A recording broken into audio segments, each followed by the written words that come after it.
नमस्कार दोस्तों, मैं हूं सुमन और आप देख रहे हैं डिसेंट लॉ प्लेटफॉर्म।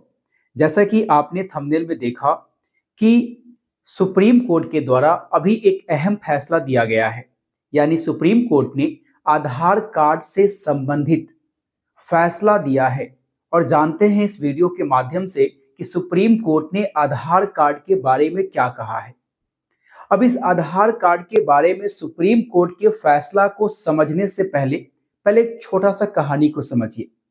मान लीजिए कि ए नाम का कोई व्यक्ति है और वो एक कॉन्ट्रैक्ट करता है और आपको पता है कि कॉन्ट्रैक्ट करने के लिए 18 वर्ष का उम्र होना चाहिए और वो व्यक्ति एक कॉन्ट्रैक्ट करता है।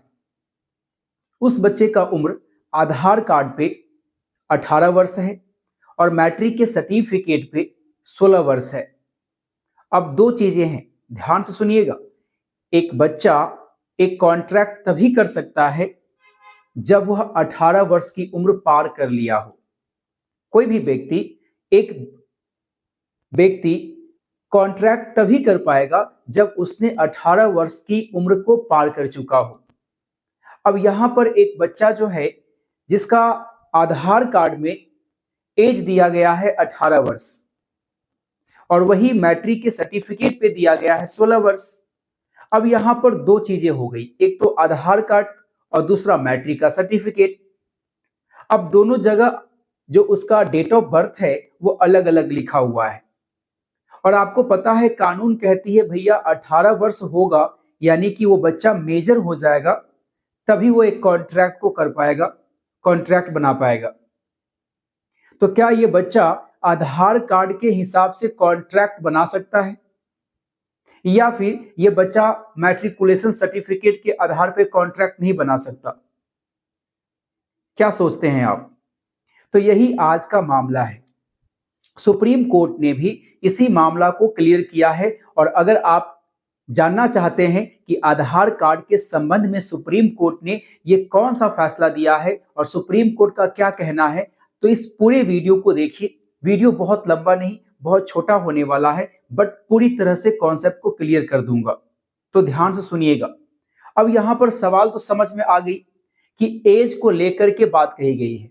अब समझते हैं कि आधार कार्ड होता क्या है।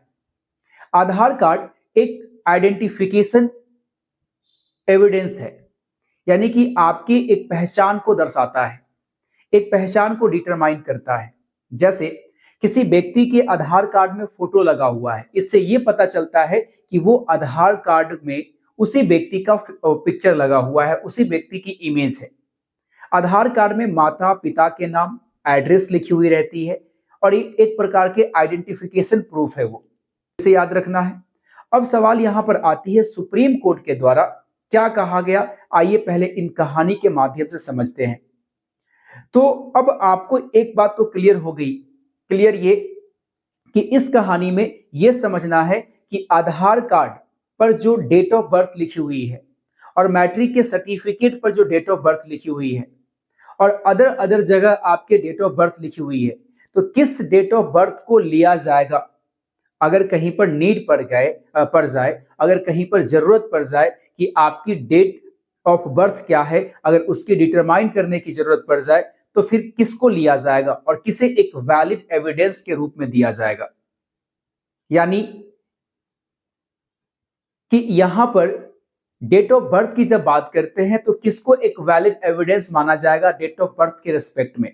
मैं ये नहीं कह रहा कि आधार कार्ड एक वैलिड एविडेंस नहीं है, बट डेट ऑफ बर्थ के रिस्पेक्ट में देखा जाए तो आधार कार्ड वैलिड एविडेंस नहीं माना जाता। आइए जानते हैं। इसी प्रकार के एक मामला हुआ था, यानी कि दो व्यक्ति की एक्सीडेंट से डेथ हो जाती है। वो दो व्यक्ति पहले से ही हेल्थ इंश्योरेंस करवा के रखा होता है। अब ये दोनों का जो परिवारजन जो है, परिवार वालों के द्वारा उस हेल्थ इंश्योरेंस कंपनी से अपना जो भी उसका कवर बनता है तो वो अपना मांगती है।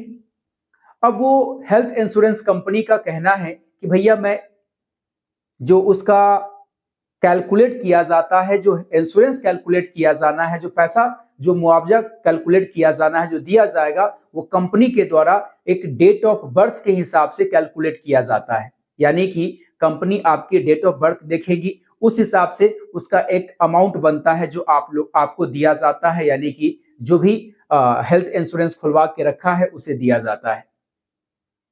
अब सवाल यहां पर यह आती है कि उस कंपनी के द्वारा ऐसा कहा गया कि भैया इसमें जो आधार कार्ड पे जो डेट है वो कंपनी वालों ने उसी को एक वैलिड माना। ये मामला जाता है पहले हाई कोर्ट में। हाई कोर्ट में भी इसी आधार कार्ड पे लिखी हुई डेट को एक वैलिड डेट के रूप में, एक एविडेंस के रूप में लिया गया।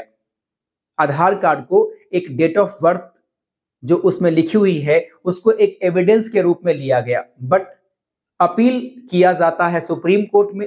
जब यह मामला सुप्रीम कोर्ट में जाती है तब वहां पर सीधे सीधे हाई कोर्ट के निर्णय को खारिज कर दिया जाता है, सेटिसाइड कर दिया जाता है। इसलिए कारण यह दिया जाता है कि आधार कार्ड पे लिखी हुई डेट ऑफ बर्थ जो है वो अपने आप में एक प्रमाण नहीं है, वो अपने आप में एक एविडेंस नहीं है। यानी कि आधार कार्ड पे जो आपका डीओबी लिखा हुआ है वो अपने आप में एक सबूत नहीं है। सुप्रीम कोर्ट ने इस मामले में यही कहा। जानते हैं कि उस मामला का नाम क्या था। सुप्रीम कोर्ट के द्वारा एक मामला दिया गया सरोज एवं अन्य बनाम IFFCO Tokyo general insurance company का यह मामला है। इंश्योरेंस कंपनी का यह मामला है, तो याद रखिएगा केस का नाम है। इस मामले में जस्टिस संजय कोरोल और जस्टिस उज्जवल भुइयां के द्वारा, खंडपीठ के द्वारा इस मामले में ऐसा कहा गया कि जो किशोर न्याय अधिनियम 2015 का जेजे एक्ट जो है 2015 का, उसके सेक्शन 94 के तहत जो बातें कही गई है वो अपने आप में एज के डिटरमाइन करने के लिए एक अच्छा एविडेंस होता है, एक अच्छा प्रमाण होता है। अब सवाल यहां पर यह आती है कि इस केस में सीधे सीधे सुप्रीम कोर्ट ने कह दिया कि आधार कार्ड पे मेंशन किया गया डेट ऑफ बर्थ अपने आप में वो एक प्रमाण के रूप में नहीं काउंट किया जाएगा, उसकी कोई वैल्यू नहीं है, उसे प्रमाण के रूप में दिया ही नहीं जा सकता। तो फिर आपके मन में सवाल आएगा कि सर तो फिर आधार कार्ड को नहीं देंगे डेट ऑफ बर्थ के रूप में तो किसे देंगे? तो इसे जुवेनाइल जस्टिस एक्ट 2015 के तहत जब सेक्शन नंबर 94 को हम लोग पढ़ते हैं तो वहां पर कुछ प्रावधान दिए गए हैं। पहला नंबर प्रावधान आइए जानने का प्रयास करते हैं। देखिए यहां पर दिया गया है कि किशोर न्याय बालकों की देखभाल और संरक्षण अधिनियम 2015, ये 2015 का अधिनियम है। इसकी सेक्शन 94 के बारे में अगर हम लोग बात करते हैं तो पहला कॉन्सेप्ट निकलता है कि किसी भी व्यक्ति की उम्र के बारे में विवाद होने पर अगर जहां पर ये पेच फंसता है कि इसकी उम्र कितनी है, अगर उम्र निर्धारण करने की बात आती है तो वहां पर न्यायालयों को इस धारा के तहत निम्नलिखित कदमों का पालन करना चाहिए। कौन कौन से हैं? पहला नंबर, इस धारा के तहत उम्र निर्धारण के लिए स्कूल से मिलने वाला जन्म तिथि प्रमाण पत्र, स्कूल से जो आपका बर्थ सर्टिफिकेट प्रोवाइड किया जाता है वो आपका उम्र निर्धारण करने के लिए सफिशिएंट है। मैट्रिकुलेशन संबंधित परीक्षा बोर्ड से मिलने वाला प्रमाण पत्र प्राथमिकता दी जाती है।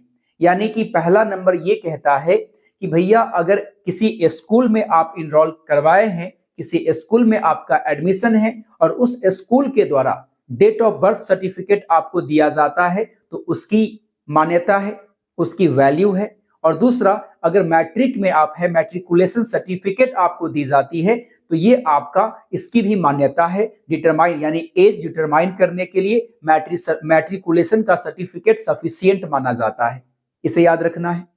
फिर दूसरा नंबर बात कहा गया है कि अगर किसी व्यक्ति की उम्र का पता लगाने के लिए जन्म प्रमाण पत्र उपलब्ध नहीं है तो अस्थि भंग परीक्षण या किसी और चिकित्सा परीक्षण के जरिए उम्र का पता लगाया जा सकता है। एक बात याद रखिएगा, सिंपल सी बातें यहां पर है। देखिए जन्म प्रमाण पत्र के लिए जैसे मान लीजिए कि आपके कई बार पंचायत से बनता है, कई बार ब्लॉक से बनता है, तो अगर ब्लॉक स्तर से अगर आप जन्म प्रमाण पत्र बना लिए हैं, पंचायत स्तर से बनवा लिए हैं, तो उसकी भी एक वैल्यू दी जाती है। यानी कोर्ट में आप उसे भी लगाकर पेश कर सकते हैं, वो एडमिसेबल भी है और उसकी एविडेंसरी वैल्यू भी होती है। लेकिन सपोज कीजिए कि अगर आपके पास मैट्रिकुलेशन का सर्टिफिकेट नहीं है, अगर मान के चलिए किसी व्यक्ति के पास ना ही मैट्रिकुलेशन का सर्टिफिकेट है, ना ही वो व्यक्ति पढ़ा लिखा है कि उसके किसी स्कूल से उसको डीओबी मिल जाए, डीओबी सर्टिफिकेट मिल जाए, डेट ऑफ बर्थ का सर्टिफिकेट मिल जाए, और ना ही उसके पास पंचायत से ब्लॉक स्तर पे कोई जन्म प्रमाण पत्र बना हुआ है, उस रेस्पेक्ट में क्या कैसे किसी व्यक्ति का एज का निर्धारण किया जाएगा? तो याद रखिएगा, उस रेस्पेक्ट में किसी व्यक्ति के एज का निर्धारण किया जाता है, वो किया जाता है अस्थि भंग परीक्षण के द्वारा। इसको बोलते हैं असिफिकेशन। ये एक टेस्ट होता है, असिफिकेशन टेस्ट होता है। ये अस्थि भंग परीक्षण होता है। इसमें क्या होता है, किसी व्यक्ति का जिसके बारे में पता नहीं कि इसकी उम्र कितनी है, तो वहां पर उसकी एक टेस्ट की जाती है, उसकी हड्डी का टेस्ट होता है, उसकी बोन का टेस्ट होता है, जिससे यह पता लगाया जाता है कि ये कितने दिन का है। इसमें क्या होता है कि इसमें एक्यूरेट तो नहीं निकलता, लेकिन 2 साल आगे या 2 साल पीछे का निकलता है। जैसे मान लीजिए कि अगर इसका असाइफिकेशन टेस्ट हो गया और इसमें निकल गया, मान के चलिए उसका उम्र निकल गया 14 वर्ष, तो आपको 14 ही काउंट नहीं करना है, 2 वर्ष पहले भी माना जाता है और 2 वर्ष बाद भी माना जाता है। तो इसमें क्या हो जाएगा, इसमें 12 वर्ष और इसमें 16, यानी +2 करेंगे तो 16 हो जाएगा और -2 करेंगे तो 12 हो जाएगा। यानी कि असाइफिकेशन टेस्ट करने के बाद उस व्यक्ति का उम्र जो डिटरमाइन किया जाएगा वो 12 से 16 के बीच में किया जाएगा। ऐसा माना जाएगा कि उसका उम्र 12 से 16 के बीच में ही होगा, राइट। तो इस प्रकार से जब आपके पास दोनों में से कोई भी ऑप्शंस ना हो, तब जेजे एक्ट के अंतर्गत कहा गया है कि ये अस्थि भंग परीक्षण किया जाता है। तो डियर ऑडियंस, आपने इस कहानी के माध्यम से केवल इतना जाना कि जहां पर भी अगर कोई पेच फंसता है आपके दैनिक जीवन में, कि किसी व्यक्ति की उम्र को लेकर के आपकी प्रॉब्लम आपके पास क्रिएट हो जाता है, किसी व्यक्ति के पास 18 वर्ष का उम्र हुआ है कि नहीं हुआ है, कोई व्यक्ति किसी का रेप कर दिया, मर्डर कर दिया, तो अगर मान के चलिए आपको पता है कानून में प्रावधान दिया गया है कि अगर 7 वर्ष से कम उम्र के बच्चा के द्वारा कोई भी अपराध किया जाता है तो वो अपराध के अंतर्गत नहीं आएगा, राइट। लेकिन सवाल यहां पर यह है कि उस बच्चे का उम्र को अगर निर्धारण करना पड़े, डिटरमाइन करना पड़े, तो फिर क्या उसके आधार कार्ड से उसके डिटरमाइन किया जाएगा क्या?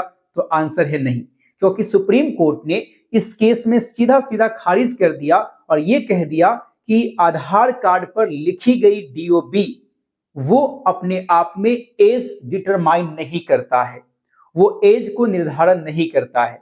तो इस वीडियो के माध्यम से आपको यह समझ में आई कि सुप्रीम कोर्ट का ये बहुत बड़ा फैसला है और क्लियर कह दिया है कि आधार कार्ड पर जो डेट ऑफ बर्थ मेंशन किया गया है वो एक प्रमाण नहीं हो सकता, वो प्रमाण नहीं है।